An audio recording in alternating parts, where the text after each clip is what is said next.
So, poll taxes got more resuscitatory coming right up.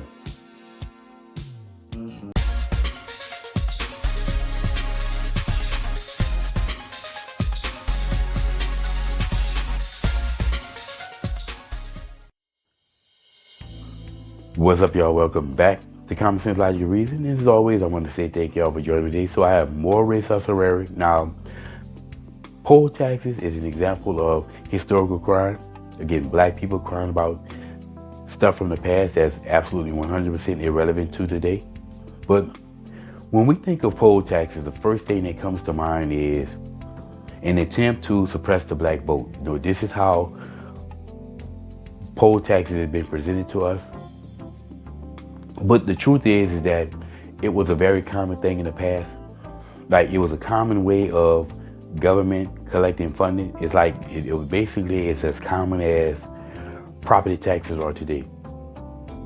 It was just simple, a way for them to generate funds, the government to generate funds and fees. But it's mostly associated with the South, but actually that's not true. Poll taxes were, well, basically everywhere.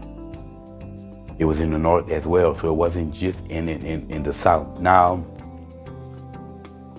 we will agree that poll taxes were an attempt at some point in time during Jim Crow, the Jim Crow era. It was an attempt to suppress the black vote.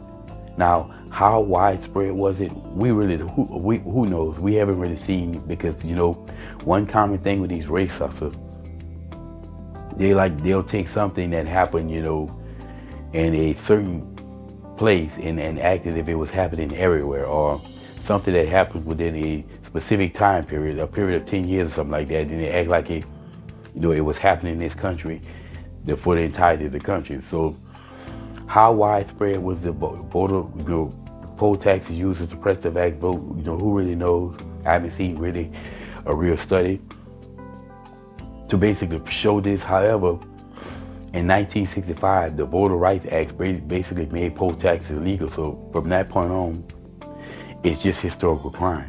Poll taxes after that point is just historical crime because it's irrelevant to today. So I ask, if poll taxes are irrelevant to today because nobody has to pay a poll tax in order to vote, then why are we bringing it up? Again, it's history. No doubt, and we don't want to forget history. But I just think bringing up history at this point, all this historical crime, it's not helping black people. Honestly, it's just a detriment to blacks. Because all it does, the race hustlers do, is use this to keep black people focused on nonsense, focused on nothing in nonsense.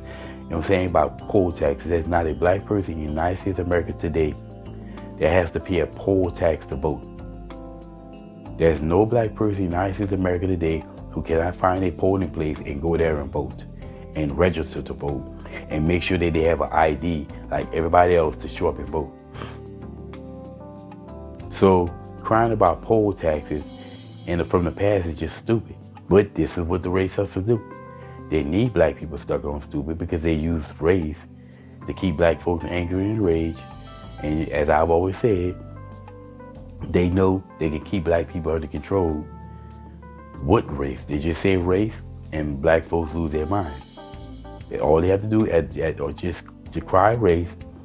And I would say that when race starts with black folks, when race starts, brain stops. So if they want to keep black people in control, they have to keep hyping in and hustling race. And that's all this is. But anyway, like I said, poll taxes are completely, totally irrelevant to today. And it was made absolutely irrelevant with the Voter Rights Act of 1965. So crying about it is just stupid at this point. So if you ever hear any of these race hustlers crying about poll taxes, well, now you know, and knowing it's half the battle. And as always, y'all, until next time.